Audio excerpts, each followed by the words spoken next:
Topik keempat kita adalah pemeliharaan preventif dan pemecahan masalah. Pembahasan topik keempat kita yaitu mengapa pemeliharaan preventif harus dilakukan, memecahkan masalah dengan PC dan perangkat peripheral, menjelaskan setiap langkah dari proses pemecahan masalah, mengidentifikasi masalah dan solusi umum.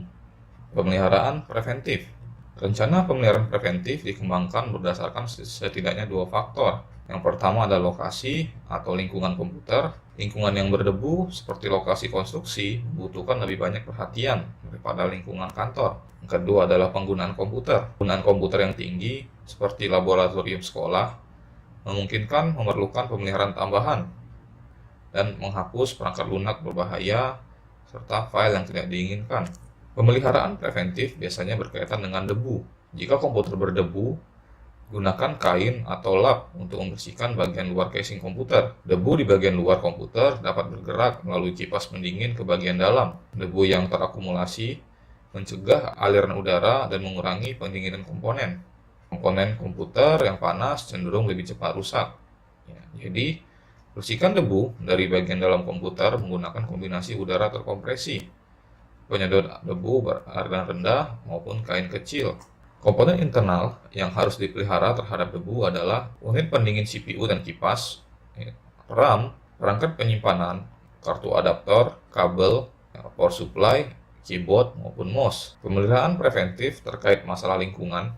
Lingkungan pengoperasian yang optimal untuk komputer harus bersih, bebas dari kontaminan, memiliki kisaran suhu dan kelembapan yang ditentukan oleh pabrik. Pemeliharaan preventif yang terkait dengan software, pastikan software yang diinstal adalah yang terupdate. Ikuti kebijakan organisasi ketika menginstal pembaharuan keamanan, sistem operasi, dan pembaharuan program. Buat jadwal pemeliharaan software supaya dapat ditinjau dan diinstal pembaharuan keamanan, perangkat lunak, dan driver yang sesuai. Perbaharui antivirus dan scan virus dan spyware. Hapus program yang tidak diinginkan atau tidak digunakan.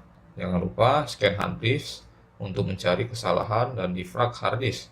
Bagian berikutnya adalah proses pemecahan masalah. Pemecahan masalah komputer membutuhkan pendekatan yang terorganisir dan logis. Pemecahan masalah adalah keterampilan yang disempurnakan seiringnya waktu. Sebelum mulai memecahkan masalah, lalu ikuti tindakan pencegahan yang diperlukan untuk melindungi data di komputer. Ada 6 langkah pemecahan masalah. Langkah pertama, identifikasi masalah. Langkah kedua, menetapkan teori penyebab masalah. Langkah ketiga, uji teori untuk menentukan penyebabnya.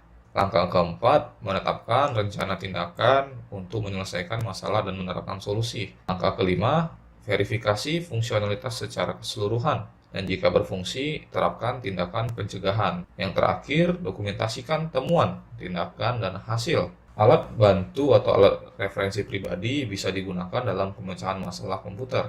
Alat referensi pribadi yaitu panduan pemecahan masalah, manual dari pabrikan, panduan referensi cepat, dan jurnal perbaikan. Selain itu, teknisi juga biasanya membuat jurnal perbaikan.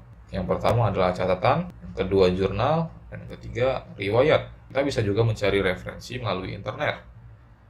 Dari mesin pencari internet, grup berita, situs pabrikan, manual komputer online, forum, maupun situs web teknis lainnya.